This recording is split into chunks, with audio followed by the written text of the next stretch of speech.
How intentional are you with your content creation, really? I'm going to guess that you did not take months and months to come up with your podcast content, or maybe you did.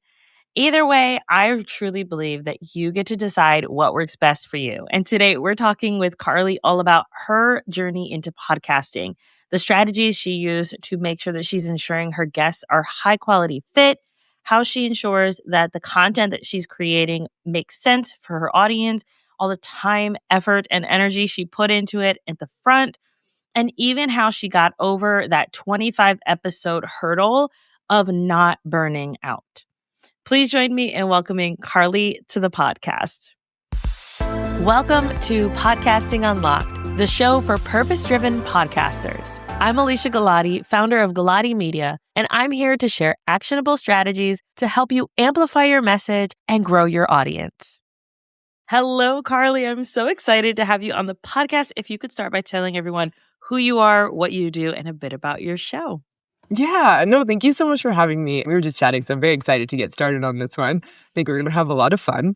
So I'm a business coach and also a leadership coach, and I have a podcast around business and leadership. It's my favorite thing to talk about, and so we definitely dive in and focus on that, although we'll get to discuss all the other fun things that come up in podcasting. This is going to be so good. I'm so excited. So tell me a bit about your show. When did you start it? What kind of led you to that, I think I'm going to launch a podcast moment? Yeah, I have been thinking about it for a really long time, and I didn't know if I was ready to do my own podcast. I didn't know if it was time to do my own podcast. Funny enough, I really believe in the entanglement of the universe and receiving signs. So when I officially started, I had just gone to a friend's wedding in Germany. It was very inspiring. And when I came home, my husband got a bottle of soda. I actually have it sitting right here. And on the back of it, it says, start a podcast. Oh my goodness. I had been talking to him about thinking about starting a podcast, and he's like, the universe is speaking. So I actually keep this on my desk as a reminder. So that's when I decided, and that was around April of last year. And that between April and, it was interesting, July, I was really thinking about what it looked like, what I wanted to do, what was going to be the type of guests I had. It took me a few months just to really start to niche that down. And then what the name is going to be, like all those details. And then around July is when I actually reached out for help. I know you do this too, which I highly suggest for someone. Don't ever do this on your own. I could not do it without help. I know you do this too. I would not do this on my own. So I reached out, and again, it was really synchronous, like how I found this person and started working with him in July. We launched it in November, and since then it's just been live. So it's actually been around for a long time pre-work, but actually only been active since November. Yeah, but I think that pre-work, I mean, it depends on how best you work, right? And so like some people, they're like, I have an idea, we got to run with it now or it's never going to happen, right? And so like honoring that. And also honoring the in-between person who's, I need to do preparing and I need to prep, but I also know myself that I can prep this maybe to death and then never take action. And so having that accountability can help. Or the person who's, I need to really prep this and I need to make sure that it's exactly what I need it to be. And I need time and I need space and I need to taste it in my mouth for a little bit before I'm like, okay, everyone, here you go. And so I think honoring where you fit and how you know you work best, whether you need accountability or you don't, can really help you be quote unquote successful, whatever that success looks like for you, for your show. So what were some of those initial questions that you were maybe asking yourself during that July to November timeframe of, as you were planning this, kind of coming up with a cadence, like what my schedule will look like, how often I want to release episodes, what kinds of guests, like making sure that the guests are aligned? What were the things going through your brain during that time? Yeah, absolutely. I was starting out with one a week, and then I went to two a week. So I actually am really looking for reach. I am looking to make algorithms happy. I'm really working to make those algorithms happy. I want to get the reach. So that's why I'm doing that. But it was also thinking, what do I want to do with this podcast? And for me, I really wanted to reach more people. I wanted to connect with more people. I don't love networking. I'm not a super sales girl. I really am not. You get on a sales call with me, it doesn't really feel like a sales call because I just don't, it's not who I am. And so for me, I thought to myself, what's a great way to connect with people? without having to go to network, without having to do all the traditional stuff. And I was like, oh, I love speaking.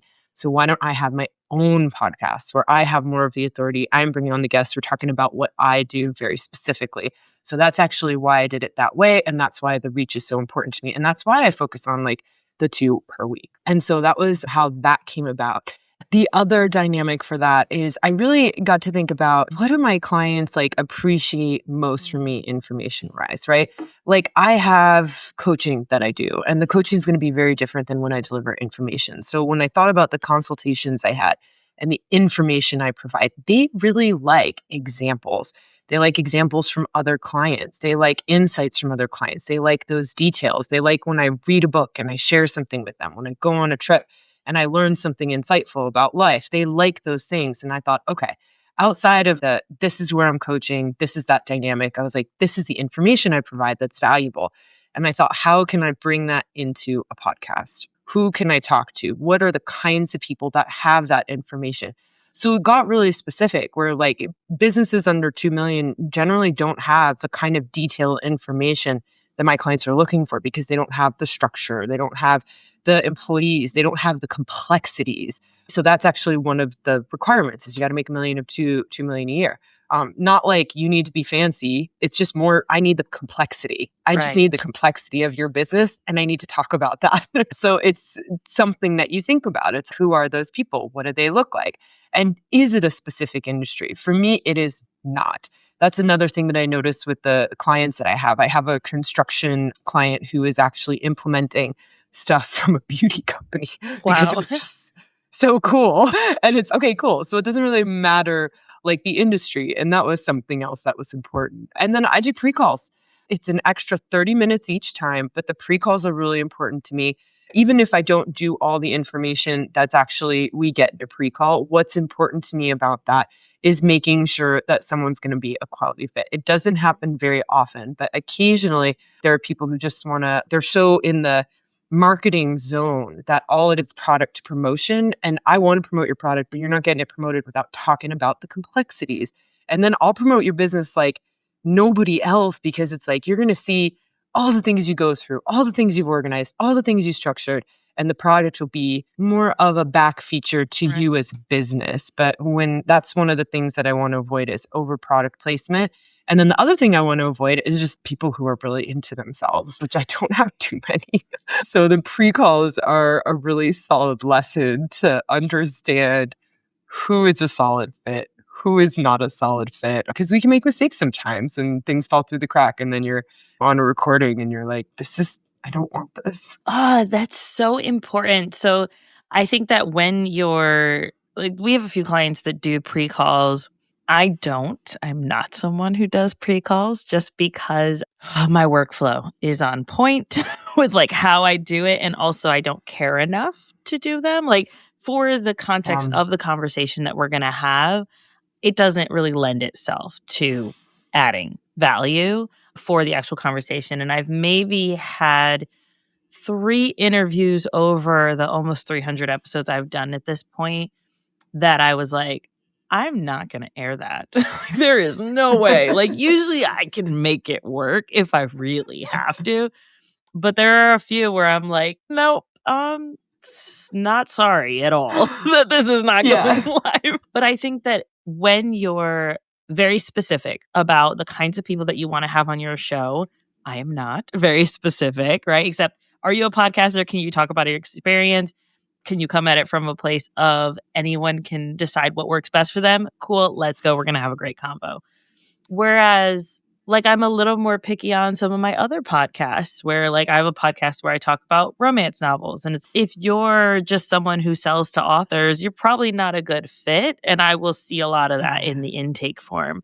But I have one client where she has a very unique leadership podcast. And I think leadership podcasts tend to lend itself to pre-chats. They're important because you want to make sure you're pulling the right stories. So she takes 5 songs and 5 leadership lessons from the 5 kind of segments of your life. So like early childhood through teens and then early adulthood or like college age, then going into your early career, the pivot moment, which usually happens in that like 45 range, to then after where you are now. So taking you through each of those and then picking a song that reflects that time of your life, whether it's a song that was popular and it just makes you think of that time, or it ties to the leadership lesson. And like her intake form is, because I created it, very expansive. And here's everything that she would need to know to be able to hit the ground running. But she finds that when she has the pre-chat, that it allows her to better navigate the actual interview because she feels more confident and comfortable. And she's able to, what about this? Where during the episode, it doesn't always make sense to like go 3 hours long because you want to know more details. It doesn't add value to the listener. But in order to keep it an hour for the actual interview, I have to have an hour pre-chat. I need to ask more questions and dig deeper and understand where this journey has taken you. And the thing that I find so fascinating too is she already knows a lot of these people because she's C-suite level on a bunch of boards and does all this stuff. But even though she already knows them, she's, no, we do the pre-chat. I'm going to get to know you deeper. And then we're going to share you with my audience. And I just think that's it's a good strategy for her. And it sounds like it's a great strategy for you because it works and it makes sense for the type of content that you're trying to build, the type of podcast you're trying to build. And that's why I think I might do it differently. And that's okay. Like you get to decide what's going to work best for you. Now, I definitely want to talk about burnout here today because that is something that I have found the statistics are right there that 90% of podcasters don't make it to 25 episodes. Yeah. Which is, it's so sad and it's so frustrating. As someone who is newer into podcasting, why do you think that is? And especially as someone who works with your clients through burnout. So I think I have 22 episodes released, but on the back end, I have about 55, 60 recorded. That's awesome. So yeah, they're like in the back end. So it was funny because at the 25 mark, my guy told me that too. And I said, it's happening. I was like, I feel it. I was like, I get it now. So it's difficult. Like it's really difficult in the beginning. I think also this depends on your audience and like who you're looking for. Your client who is looking for like the leadership dynamic, it is very intentional. She sounds very intentional. It's hard for me to find people on a regular basis for that. I'm also like not looking for coaches or consultants because most of them don't have that high level of business. I do have one coach I'm going to have on, but he's been in business for 50 years. He's top human behavior specialist in the world. He's great. He's got a huge business, right? But other than that, it's generally speaking, we don't have the complex businesses, including self, that is what my clients want to hear about, right? So it can be very difficult to get clients. And that's where I started to get burnt out, right? It's okay, I'm seeking, I'm reaching out, I'm trying, I'm a new person on a podcast. And even in the beginning, as I'm trying to get things stacked up to make sure that I could do the weekly release and then the bi-weekly release, it was hard because I'm like, it hasn't launched yet. People took a chance on me and I'm super grateful for that. Super grateful. It's getting easier now. I will say, just to individuals out there, it's as you're doing these recordings, even if you're stacking some up beforehand, even having just the 22, I'm starting to get emails of people who want to be on the show. And I'm actually getting some really cool people, some really qualified, really great individuals. And so it's like that moment where you're like, oh, I don't know how much more I can do this. It's just keep going. That's the keep going dynamic. And then as well, it's like, how can you shift it? How can you change it? What can you do differently to make it a little bit more enjoyable? PR companies are great. That was really helpful for me. So instead of just seeking individuals, it's like any PR company who had reached out to me before, I reached out to them and I said, who else do you have? These are the parameters. And they've sent me some amazing guests, like amazing guests. So I think for me, it was more, I'm getting burnt out from the strategy I'm doing now by looking at all these profiles. So how can I actually, again, delegate this in a way that I'm not spending as much time? And that was a great strategy. So any new PR person I get, it sends me someone like, even if it's not like someone who would match like my thing, I'd say they don't actually match. But if you have anyone else, these are the parameters. And they're happy to send it. And I'm very collaborative with the PR agents. And this, funny enough, this is something that I learned in a past industry because I used to be in the fashion advertising industry and we did a lot of like celebrity stuff as well. You want to kiss someone's ass, kiss their ass. I'm not even kidding. They have contacts, they have connections, they have all these people. Just these are the people you want to be incredibly friendly with. They have a lot of power for you. They just have a slew of clients all the time. And if they think of you as someone who's really helping your clients, really promoting them, keeping them in the loop, keeping them involved, very respectful to them, they just want to reach out. They want to help. So that was part of my strategy to help with the burnout of finding like people on a podcast. Is just making friends and networking with PR agencies. So that's been really wonderful. But whenever you get burnt out, like the key is to figure out like what is the thing you're doing that is actually burning you out? How can you find an alternative solution, or can you delegate it? Like I don't do any of the editing because that would burn me out as well. So I delegate all that. So it's what are the things that are going to actually burn me out, and how can I delegate those items? And I know someone who they like to do pre-calls, but they actually don't even look at any of the intakes. They have their team research all the intake forms. And then before I even got on the podcast, the team like watched 3 of my podcasts and they sent an email and said, she's great. She's going to be perfect. She's a perfect person for the podcast. Get her on. Nice. And when he talked to me, he's like, yeah, they already researched you. And I was like, wow, that's great. Not something that I like even considered. Yeah. And so there's all these different ways that we can delegate items and delegate tasks. And there's so many different opportunities. And even if finances are something that's a little tricky, we also have all the VAs overseas, and it's just giving them a procedure and a process and being specific. And they're really quite good at what they do when you give them solid direction, like really solid direction. Yeah. Yeah, which is why I think so my background's in manufacturing and supply chain and like creating SOPs, which is why like when I started hiring my team, I was like, here's exactly how you need to do it. Here's a walkthrough video. Here's like the step-by-step checklist of everything with screenshots that you would need to be successful, because I understand it's very different now. Like when I was in manufacturing, it was like, I'm creating SOPs that are literally, if you don't do this right, you will die and everyone else will die and I will die too. So do it, right? It's not that serious in podcasting, but I still take that same kind of like approach of this is how things need to be done and this is the process that it needs to flow through. That. It's so important. And so I love that you said that. I love it so much. Checklists. I love them. It's so organized and everyone knows what they're doing and how to do it. And if there's a mistake, it's just genuinely because they need to learn something. Exactly. And like usually it's, the software changed. Okay, where is that button now? That's usually what it is. So yeah, I think it's so important. And if you do want to hire it out, I met my first team member and like I wanted to keep my team in the US. That was just my preference. But my first team member, I met them through Upwork. And like they have been with me for 5-6 years now. So like incredible. You can find incredible people that are going to do really great work. So definitely highly recommend that for the things that you are able to outsource if you have the ability to do that. But I think that what you said about the PR firms is such an underutilized strategy.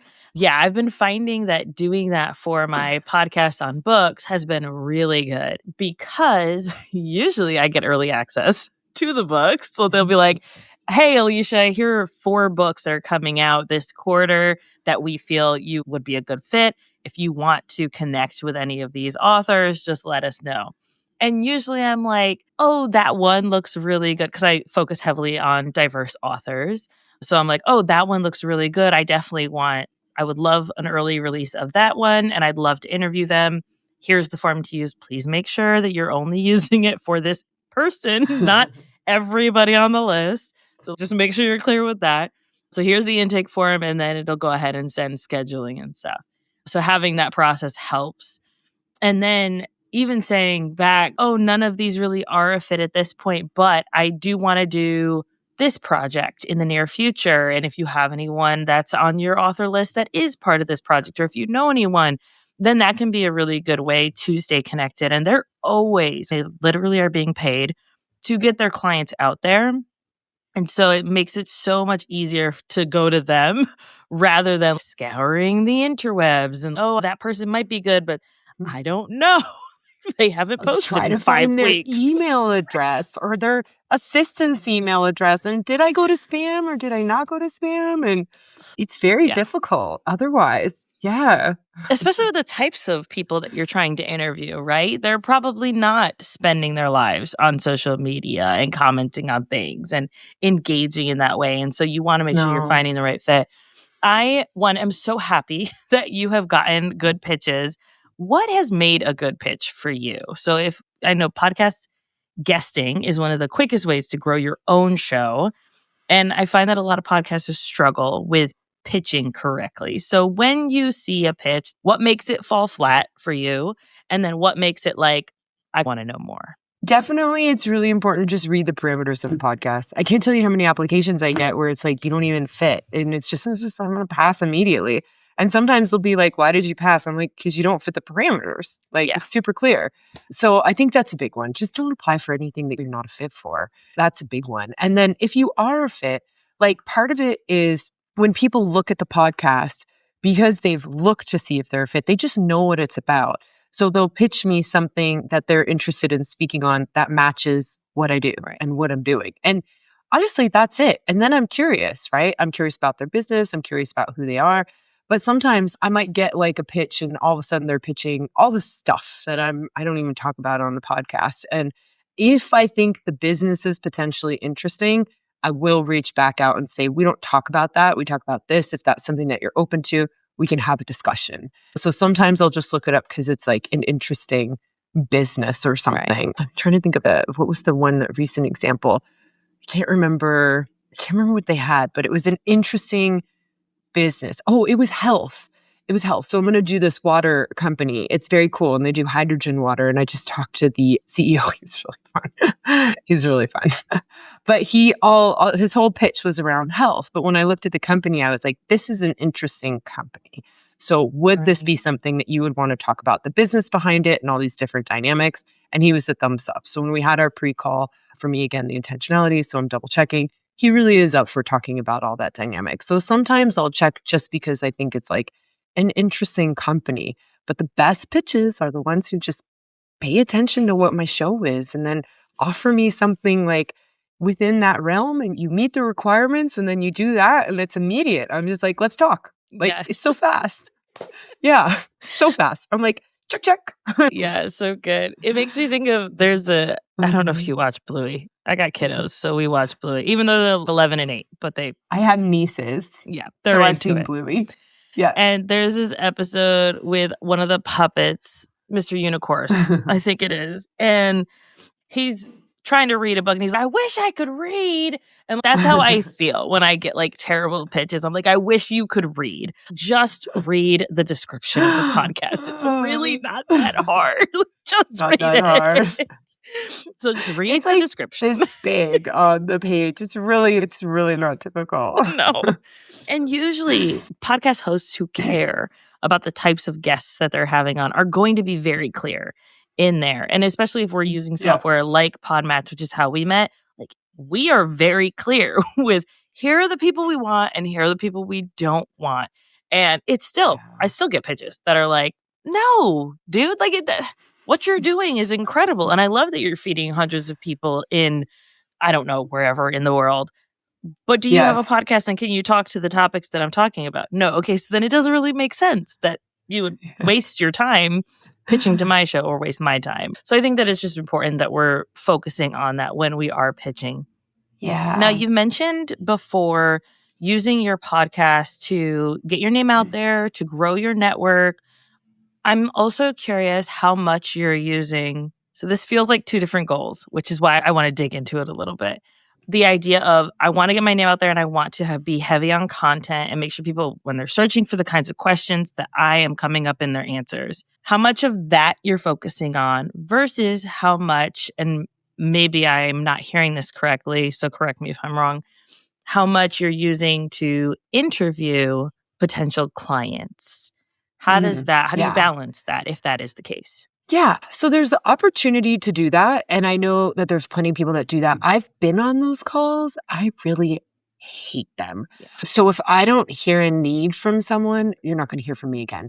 And that's how I work. With the business consulting, I actually can't, I'm not the person I have 100 clients.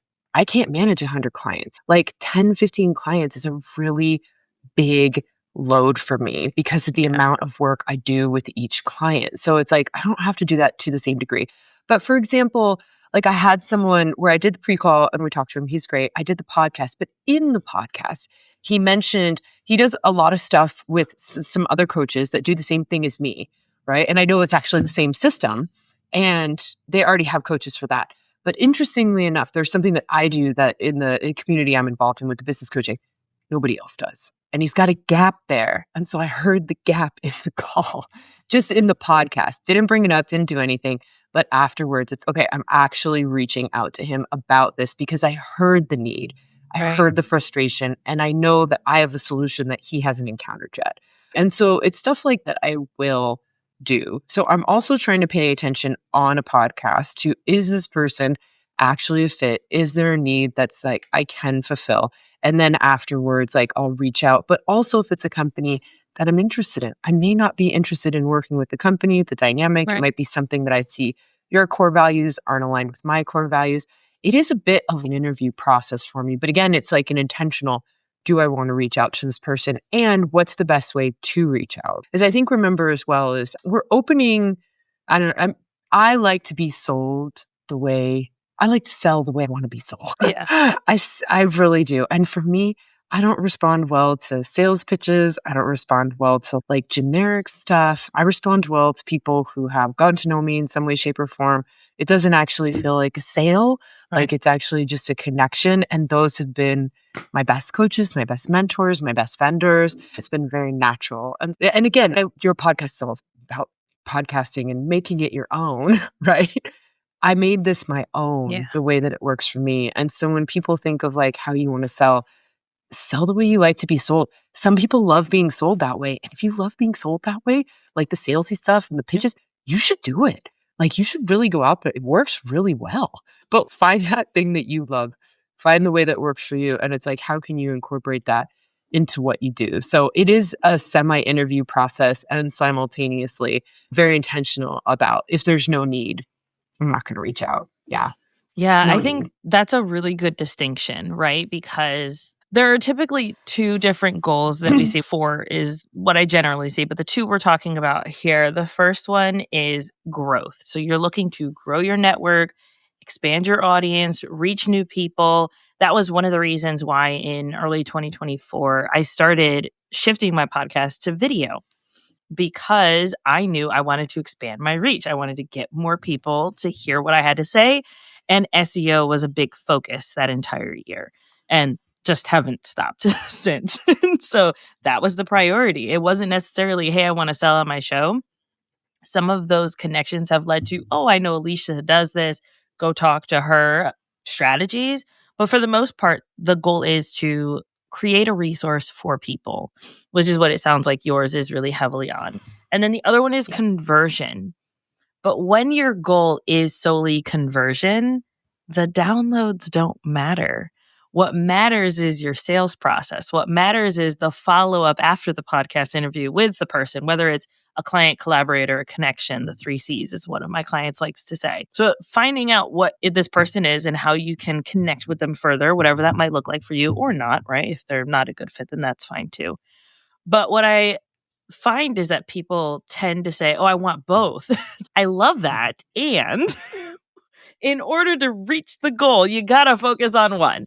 And so I love that you're focusing, this is what it sounds like, is you're focusing really heavily on growth, moving up to twice a week, making sure you have that backlog so you can stay consistent, you can show up well for your audience, actually like reviewing what are the things that my audience cares about so I can make sure I'm talking about those things, all the way up through how can I stay connected with this person if it makes sense, and letting that be your filter to then take the conversation further. So I love that so much. And I think that it's such a great strategy. And I think that it's one that not enough people do because they don't take the time to focus and figure out what is the goal of the show. So I love that you're doing that. What's next for you as you're continuing with the show? Are you planning on taking some breaks now that you have all this backlog? Or are you just trucking along? What does that look like? I'm probably not going to take breaks. This is my type A personality. I like to have like things organized, like 2 to 3 months ahead. All my social media, I'm doing a batch day today. It'll be 2 to 3 months ahead that everything's prepared. So that really helps me to not have to like think about things day to day. Again, you figure out what works best in your business. My brain thinks about all this stuff on a daily basis. So pre-recording, pre-preparing, doing all these different dynamics. But yeah, as far as that, I love what I do. I love my business. I love speaking about this stuff. So when I've been talking to, my individual, we've been actually talking about other ways to monetize the podcast because I didn't think I was going to have this much fun. And I've told them, you know what, I'm having so much more fun than I thought I would. I'm really enjoying it. And I actually now want to talk about what can we do to just have this? What if I only podcasted, right? Like how would that monetize it? Not that I will only do that, but I actually want to monetize it to that degree because I'm having that much fun. And I was like, it's time to get like really paid well for this. So we're going to figure that out. Yeah. We're coming up with new stuff, which is more stuff in the business, more products, more all the extra back end things. And he's like, you got to write a book now. And I was like, oh my God. Podcast is a great way to do that though. It is a great way to do that. Already compiled. Oh my God, it's so wild. I know that really is intense in my brain, but I'm sure once I'm done, I'll feel a lot better. Just me being human. And yeah, so that's really like the next step for the podcast and carrying that on. And I'm excited, even just allowing it to be more of a natural flow. And yeah, really excited for that. And business just keep business. I love what I do. So I'll just keep growing that on the back end too. So good. So for people who want to connect with you, also to learn more about what it is that you do and how you support people, go ahead and give us those details as well. Yeah, thank you. It's westcoastgrowthadvisors.com. I got all my info on there, but the podcast is on there too, so you can check it out. Awesome. And we'll make sure we link that in the show notes and the YouTube description for anyone doing other things to make sure that they can connect with you. Carly, thank you so much for being on. This was so much fun to hear the back end of your story. I don't know that we've had anyone on who's taken so much time in the front end to really be strategic with their show. And so what a great way to represent that. I think it's great. Like I really do. So intentional to a fault. I love it though. It's so good. So thank you for being on and we'll definitely stay connected. Thank you.